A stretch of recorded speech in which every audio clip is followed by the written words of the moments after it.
bagi orang tua mungkin juga kaget ketika melihatnya. Karena marahnya sangat besar, protesnya juga sampai bisa menolak apa yang orang tua mau.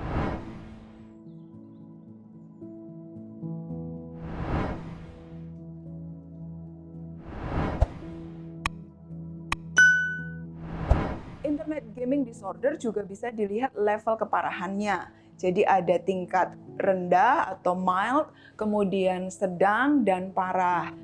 Dilihat dari mana? Dilihat dari seberapa besar dampaknya terhadap tugas kehidupannya sehari-hari. Jadi misalnya, ringan kalau misalnya belum sampai bolos sekolah, belum sampai tidak naik kelas, tapi nilai ulangan harian mulai terganggu misalnya. Nah, itu ringan.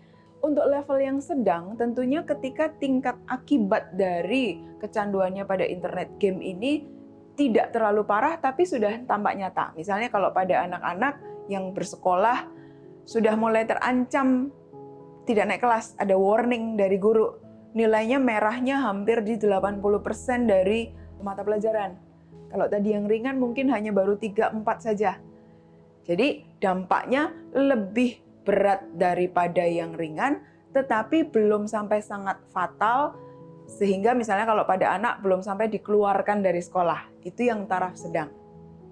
Parah kalau sudah sampai kepada misalnya anak betul-betul sudah tidak bisa dilepaskan dari gadget dan internetnya, menolak atau marah ketika itu diambil, menolak untuk sekolah, benar-benar sudah tidak ada lagi kesadaran untuk melakukan tanggung jawab kehidupannya.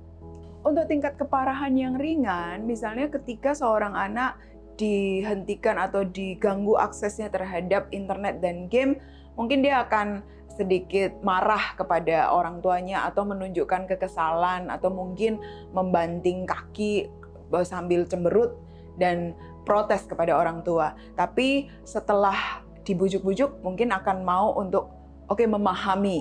Jadi masih bisa dibantu untuk mengubah perilakunya. Sedangkan untuk level yang sedang, eskalasi emosinya mungkin lebih dari sekedar cemberut dan marah.